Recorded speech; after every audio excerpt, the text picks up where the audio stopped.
கண்மணி அன்புடன் சீரியல்ல அடுத்து வர எபிசோட்ல என்ன மாதிரியான ட்விஸ்ட் எல்லாம் இருக்க போகுதுங்கிறத இந்த வீடியோல பார்க்கலாம். கண்மணி ரொம்பவே சந்தோஷத்துல இருக்காங்க. ஏன்னா புது வீட்டுக்கு வந்ததை நினைச்சு கண்மணி ரொம்பவே சந்தோஷத்துல இருக்காங்க. ஆனா காவேரிக்கு இந்த விஷயத்துல சந்தோஷமே கிடையாது. காவேரி ரொம்பவே வருத்தப்பட்டுட்டு தான் இருக்காங்க. அப்ப கண்மணி கேக்குறாங்க, அம்மா ஏமா எதுக்காக இப்படி அமைதியாவே இருக்க, என்ன உனக்கு பிரச்சனைன்னு சொல்லிட்டு கேக்குறாங்க. அது ஒண்ணும் இல்ல கண்மணி, நம்ம இப்ப வீட்டு இருந்த எல்லா பிசினஸையும் விட்டுட்டு இப்படி இருக்கோமே, அதை நினைச்சுதான் ஃபீல் பண்ணிட்டு இருக்கேன்னு எல்லாம் சொல்லி வருத்தப்பட்டுட்டு இருக்காங்க. அதுக்கெல்லாம் ஃபீல் பண்ணாதம்மா, மாற்றம் ஒன்றே மாறாததுன்னு சொல்லியிருப்பாங்கல்ல, அந்த மாதிரிதான் இதுக்கெல்லாம் நீ ஃபீல் பண்ண எப்படிமான்னு சொல்லிட்டு கண்மணி பேசிட்டு இருக்காங்க. என்னவோ கண்மணி நீயும் சொல்ற, நானும் கேட்டுக்கிறேன், அவ்வளவுதான், என்ன பண்ண முடியும்னு சொல்லிட்டு இப்ப நம்ம கண்மணி கிட்ட சொல்லிட்டு இருக்காங்க. சரிம்மா, ஹோட்டலுக்கு நேரமாச்சு, நானும் தென்பொழியும் அங்க கிளம்புறோம்னு சொல்லிட்டு அங்கிருந்து கிளம்பி போறாங்க. அடுத்ததா நம்ம அன்போட ட்ராக்க காட்டுறாங்க. அன்பு இப்ப உணவு திருவிழா நடக்குது. அந்த உணவு திருவிழாவுக்கு போறாங்க. அங்க இருக்கவங்க எல்லாருமே நம்ம அன்பு கிட்ட பேசுறாங்க. அன்புவை பத்தி ரொம்பவே பெருமையா சந்தோஷமா பேசிட்டு இருக்காங்க. ஹாய் அன்பு, எப்படி இருக்கீங்க, நல்லா இருக்கீங்களா, நல்லா சொல்லி பேசிட்டு இருக்காங்க. அன்பு ரொம்பவே சந்தோஷமா பேசிட்டு இருக்காங்க. அதே உணவு திருவிழாவுக்கு தான் ஜீவாவும் வந்திருக்காங்க. இப்ப அன்பு கிட்ட பேசிட்டு போன அதே ஆள் ஜீவா கிட்ட போயிட்டு, இங்க நின்றுட்டு இருக்காரு அன்பு, அவரு ரொம்பவே பெரிய டெவலப்மெண்ட், அவர்கிட்ட நீங்க பேசினா உங்களுடைய ஹோட்டல் டெவலப்மெண்ட் ஆகிறதுக்கு கண்டிப்பா உங்களுக்கு யூஸ்ஃபுல்லா இருக்கும்னு சொல்றாங்க. இதை கேட்டு ரொம்பவே சந்தோஷப்படுறாங்க நம்ம அன்பு. உடனே அன்புவும் அதே மாதிரி போயிட்டு பேசலாம்னு சொல்லிட்டு இப்ப ஜீவா ரெண்டு பேருமே போய் பேசுறாங்க. அன்போட ஐடியாஸ் எல்லாமே ஜீவாவுக்கு ரொம்பவே பிடிச்சு போயிடுது. உடனே நம்ம ஜீவாவும் பேசிட்டு ரொம்பவே ஹாப்பியா இல்ல எல்லா விஷயமும் சொல்றாங்க. இப்ப ஜீவா உங்களுடைய ஐடியா எனக்கு ரொம்பவே பிடிச்சிருக்கு, நான் உங்களுக்கு 20 lakhs கொடுக்குறேன். நீங்க என்ன பண்றீங்கன்னா என்னுடைய ஹோட்டலுக்கு எல்லா கிச்சன் மேனேஜ்மெண்ட்டும் நீங்க தான் பாத்துக்கிறீங்கன்னு சொல்றாங்க. இதை கேட்ட அன்புக்கு நம்பவே முடியல. இன்க்ளூடிங் உங்களுக்கு குவார்டர்ஸ் கொடுத்து உங்களுக்கு எல்லா அரேஞ்ச்மெண்ட்டும் நான் பண்ணி கொடுக்குறேன்னு சொல்லிட்டு ஜீவா சொல்றாங்க. இதை கேட்ட அன்பு ரொம்பவே சந்தோஷப்படுறாங்க. இப்ப அன்பு குவார்டர்ஸ்க்கு வராங்க. அதே இடத்துலதான் நம்ம கண்மணியும் நின்றுட்டு இருக்காங்க. கண்மணி பார்த்து அன்பு ஷாக் ஆக, கண்மணிக்கா பயங்கரமா கோவம் வருது.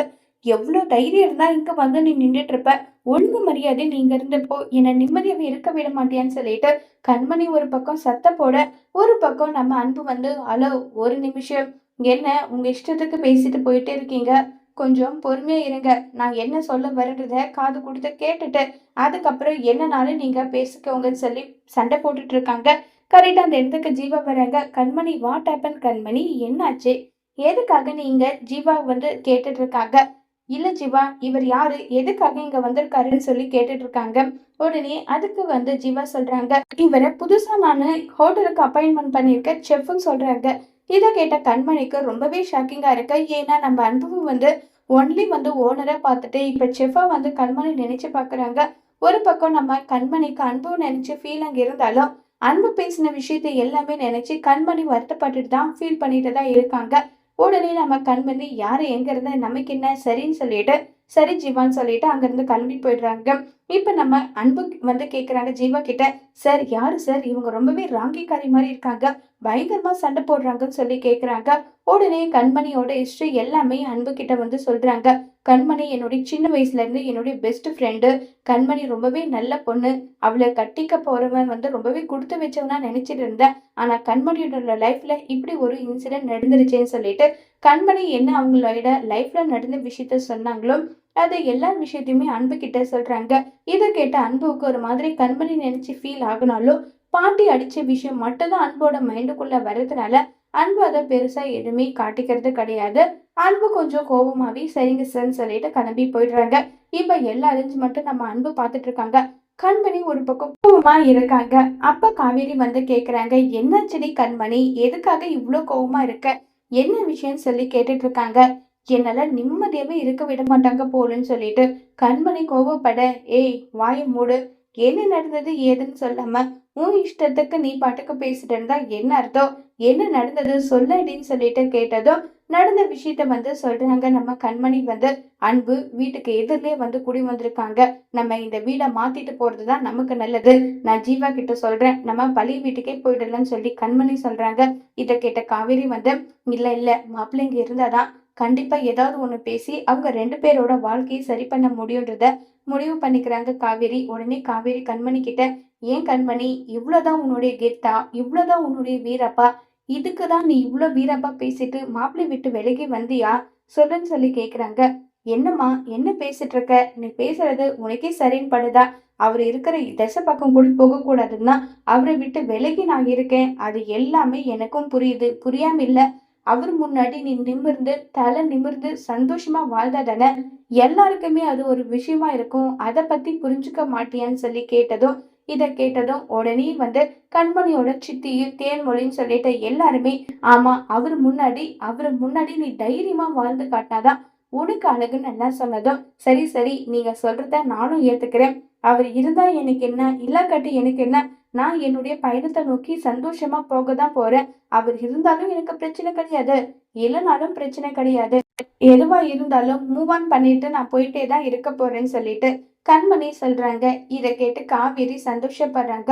அப்ப காவேரியோட தங்கச்சி அக்கா, நீ எதுக்காக இப்படி பேசினது எனக்கு நல்லா தெரியும். உனக்கு மாப்பிள்ளை கூட எப்படியாவது கண்மணிய சேர்த்து வைக்கணுன்ற எண்ணம் ஆசை. அதனால தானே இப்படி பண்ணிட்டு இருக்கக்கான்னு சொல்லி கேக்குறாங்க.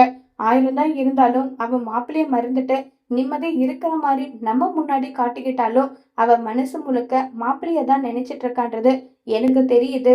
எப்படியாவது அவங்க 2 பேருக்குள்ள இருக்க மன பிரச்சனையை போக்கி அவங்க 2 பேருமே சந்தோஷமா இருக்கணும். அதுக்கான வழியை தான் நான் இப்ப அமைச்சு கொடுத்துட்டு இருக்கேன். கடவுள் புண்ணியத்துல கண்மணியும் அன்பும் சேர்ந்தா அதை விட சந்தோஷம் எனக்கு வேற என்ன இருக்க போகுதுன்னு சொல்லி காவேரி ஃபீல் பண்ணி பேசிட்டு இருக்காங்க. இத கேட்ட உடனே, கண்டிப்பாக்கா, நம்ம எல்லாம் இருக்கோம் இல்ல, சிவகாமிக்கு முதல்ல போனை பண்ணி மாப்பிள்ளை இங்கதான் இருக்காருன்ற விஷயத்த சொல்லு. அப்பவாது சிவகாமி கொஞ்சம் நிம்மதியா இருப்பா. நம்ம எல்லாரும் சேர்ந்து இவங்க 2 பேரும் எப்படியாவது சந்தோஷமா ஒண்ணு சேர்த்து வைக்கலாம்னு சொல்லி பேசிட்டு இருக்காங்க. கண்டிப்பா அது நடந்தா அதை விட சந்தோஷம் எனக்கு வேற என்ன இருக்க போகுதுன்னு சொல்லிட்டு ரொம்பவே ஹாப்பியா காவேரி சிவகாமிக்கு கால் பண்றாங்க. சிவகாமி சாப்பிடாம கூட உட்கார்ந்துட்டு இருக்காங்க. இப்ப காவேரி போன் பண்ணதும் சிவகாமி, சொல்லு காவேரின்றாங்க. என்னாச்சு சிவகாமி, உன் உடம்பு இது ஏதாவது சரியில்லையா? ஏன் உன் குரல் இந்த அளவுக்கு டல்லா இருக்குன்னு சொல்லிட்டு கேக்குறாங்க. இத கேட்ட உடனே பயங்கரமா ஃபீல் பண்றாங்க சிவகாமி.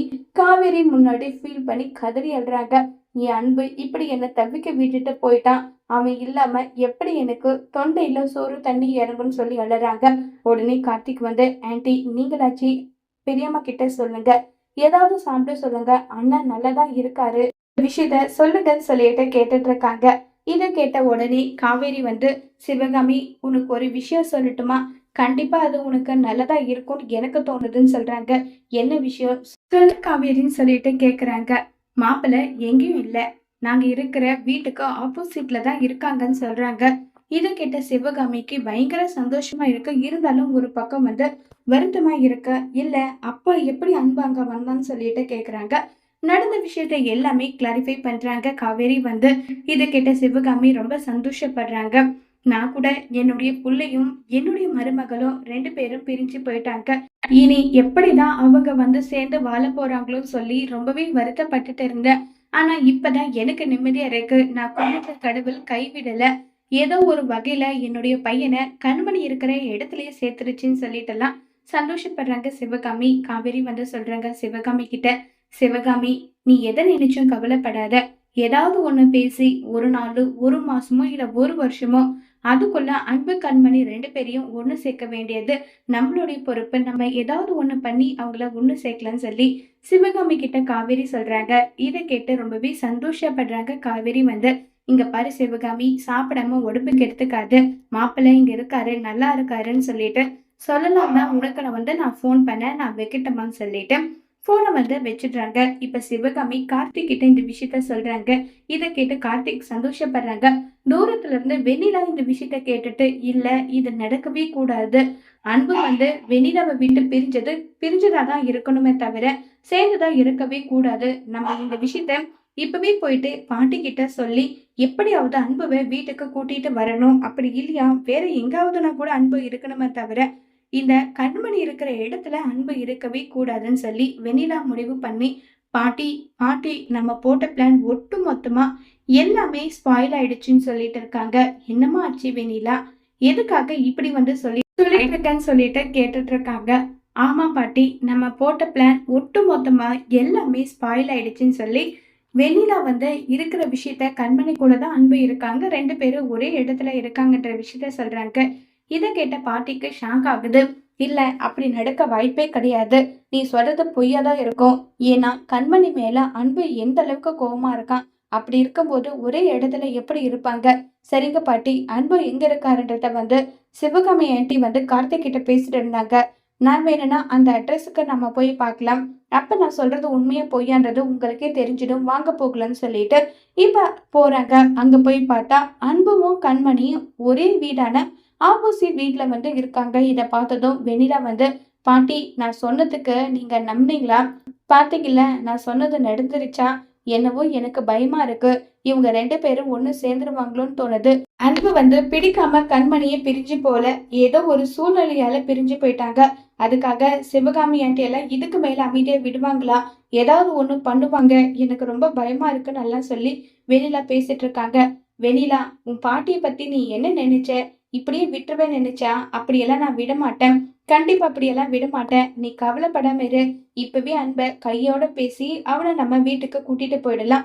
இதை நினைச்சாலாம் நீ வருத்தப்படாம இருன்னு சொல்றாங்க. பாட்டி, இருக்க இருக்க எனக்கு பயமா தான் இருக்கே தவிர பயம் இல்லாம போகல. மனசுக்கு ரொம்ப பயமா இருக்கு பாட்டின்றாங்க. அதெல்லாம் நான் பாத்துக்கிறேன். நீ எதை நினைச்சும் கவலைப்படாம இருன்னு சொல்லிட்டு அன்புன்னு சொல்றாங்க. பாட்டி வாங்க, பாட்டி வாங்க உட்காருங்கன்றாங்க. என்ன அன்பு, என்ன வீடு இது? இங்க நீ எதுக்காக இருக்க? போயும் போயும் எதிர்ல உனக்கு பிடிக்காத ஒருத்தி கூட இப்படி வாழணும்னு உனக்கு என்னடா தலையெழுத்தா? நம்ம வீட்டு வேலைக்காரங்களுக்கு கூட இப்படிப்பட்ட வீடு இல்ல. இப்படிப்பட்ட இடத்துல நீ இருக்கணுமா? தப்புதான். உன் பேச்ச மீறி வெண்ணிலாவ நான் வீட்டுக்குள்ள சேர்த்தது தப்புதான். அதுக்காக வீட்டை விட்டு ஏதோ ஹோட்டல்ல நல்ல நிம்மதியான ஒரு லைஃப வாழுவேன்னு பார்த்தா, இப்படி ஒரு லைஃப நீ வாழணும்னு உனக்கு என்னடா தலையெழுத்து? ஏன்டா அன்பு இப்படி பண்றேன்னு சொல்லிட்டு கேக்குறாங்க. பாட்டி, இந்த லைஃப்க்கு என்ன குறைச்சல்? எனக்கு புடிச்ச மாதிரி ஒரு வேலை, என் சுயமரியாதைய காப்பாத்திக்கிற அளவுக்கு நான் இருக்கேன். இதுல என்ன பிரச்சனை இருக்கு பாட்டின்றாங்க. அன்பு, உன் பாட்டி மேல நீ வச்சிருக்க அன்பு மரியாதை உண்மைன்னா இப்பவே இந்த ரூம வெக்கேட் பண்ணிட்டு வாங்குறாங்க. முடியாது பாட்டி, இது என்னுடைய சுயமரியாதைக்கு நானா வச்சுக்கிட்ட பரீட்சை. இதுல நான் கண்டிப்பா வின் பண்ணுவேன். எனக்குன்னு பேரு எல்லாமே ரெப்யூட்டேஷன் சொல்லி எல்லாமே என்ன ஸ்பாயில் பண்ணிட்டேன். அந்த ரெப்யூட்டேஷன, ரெகக்னேஷன நான் கண்டிப்பா திரும்ப கொண்டு வருவேன். அதுக்கான ஒரு முயற்சியா தான் நானு இதுல இருக்கேன். கண்டிப்பா அத நான் அடைஞ்சு தீருவேன். நீங்க எதுக்காக பயப்படுறீங்கன்னு எனக்கு தெரியுது. கண்மணி எனக்கு ஆப்போசிட்ல இருக்கான்றதுக்காக அவ பண்ண எல்லா விஷயத்தையும் மறந்து அவள திரும்ப நான் ஏத்துப்பேன் அப்படின்னு தானே நீங்க நினைக்கிறீங்க. அது நடக்கவே நடக்காது. முதல்ல கண்மணி அவ பண்ண தப்புக்கு உங்களை எல்லார் முன்னாடியும் அடிக்க கை ஓங்கனா இந்த விஷயத்துக்காக முதல்ல அவ என்கிட்ட மன்னிப்பு கேட்கணும். அவ மன்னிப்பு கேட்டதுக்கு அப்புறமா தான் பேச்சோ அவ கூட வாழ்றதோ அதை பத்தி நான் யோசிப்பேன். அது வரைக்கும் அவளா என் காலில் விழுந்து என்னங்க உங்க கூட வாழ எனக்கு விருப்பம்னு அவ சொன்னா கூட அவ கூட சேர்ந்து வாழ எனக்கு கொஞ்சம் கூட விருப்பம் கிடையாது. இதை நினைச்சுதானே பாட்டி நீங்க வந்துடுன்னு சொல்லி கூப்பிடுறீங்க. அதுக்கான விளக்கம் உங்களுக்கு கிடைச்சிருச்சா? இதுக்கு மேல நீங்க பயப்பட வேண்டிய அவசியம் கிடையாதுன்னு சொல்லிட்டுலாம் பேசிட்டு இருக்காங்க. இதை கேட்டதுமே உடனே பாட்டி இல்ல அன்பு, அது சொல்றாங்க. உடனே ராஜசேகர் அவன் தான் அவ்வளவு கான்பிடென்டா சொல்றான் இல்லம்மா, அப்புறம் எதுக்காக நீங்க பயந்துட்டு? அதெல்லாம் ஒண்ணும் நடக்காது. நீங்க வாங்கம்மா போகலன்னு சொல்றாங்க. இப்ப ராஜேஸ்வரி வந்துடுறாங்க. வெளியில என்னாச்சு பாட்டி, அன்பு வரேன்னு ஒத்துக்கிட்டாரா? சொல்லுங்க பாட்டின்றாங்க. இல்லம்மா, அவன் ரொம்பவே பிடிவாதமா இருக்கான். அவனுடைய பேரை காப்பாத்திக்கணுன்றதுக்காக இப்படி ஒரு முடிவு அவன் எடுத்திருக்கான். அது நல்லதா இருக்கும்னு எனக்கும் தோணுது. அவன்லாம் இவ்வளவு சீக்கிரம் கண்மணியை ஏத்துக்கலாம் மாட்டான். அது நடக்கவும் நடக்காது. அதே மாதிரிதான் வெண்ணிலாவும் அந்த அளவுக்கு ஃபீல் பண்ணி பேசிட்டு இருக்காங்க. கண்மணியும் அந்த அளவுக்கு சூடு சொரணை இல்லாதவ கிடையாது. அவ்வளவு சீக்கிரம் அவளும் மனசு மாறி அன்பு கூடலாம் சேர்ந்து வாழ மாட்டா. உனக்கும் அன்புக்கும் தான் கல்யாணம் நடக்கும். உங்க 2 பேரையும் சேர்த்து வைக்க வேண்டியது என்னுடைய பொறுப்பு. இதை நினைச்சு நீ ஃபீல் பண்ணாத. வா வெண்ணிலா போகலாம்னு சொல்லிட்டு பாண்டி வெண்ணிலாவை சமாதானம் பண்ணி கூட்டிட்டு போறாங்க. இருந்தாலுமே வெண்ணிலாவுக்கு பயமா தான் இருக்கு. எனக்கு என்னவோ மனசுக்கு ரொம்ப பயமா இருக்கு. எப்படியாவது அன்புவை மனசை மாத்தி கூடி சீக்கிரம் நம்ம கல்யாணம் பண்ணியே ஆகணும். இவங்களெல்லாம் நம்பினா அன்பு கூட என்ன சேர்த்து வைக்கவே மாட்டாங்க. ஏதாவது ஒண்ணு பண்ணி நம்ம அன்பு கூட சேர்ந்து வாழ்ந்தே ஆகணும்னு சொல்லி ரொம்பவே பிடிவாதமா வெண்ணிலா இருக்காங்க. இப்ப வெண்ணிலா என்ன பண்ண போறாங்க? அன்பு கூட சேர்ந்து வாழ்றதுக்காக கண்மணி ஏதாவது பண்ண போறாங்களா? இல்ல கண்மணி அன்பு கூட சேர்ந்து வாழாம இருக்க கண்மணியே வீட்டை விட்டு வெளியே போக போறாங்களா? இனியாவது அன்பு கண்மணியோட மனசை புரிஞ்சுக்கிட்டு சந்தோஷமா கண்மணி கூட சேர்ந்து வாழ அன்பு வாழ்க்கையை தொடங்குவாங்களா, இல்ல பாட்டியோட பேச்சு தான் முக்கியம், பாட்டி சொல்றதுதான் முக்கியம்னு சொல்லிட்டு கண்மணியை விட்டு விலகி வெண்ணிலாவை கல்யாணம் பண்ணிப்பாங்களாங்கிறத வரப்போற எபிசோட்ல வெயிட் பண்ணி பார்க்கலாம். தேங்க்யூ.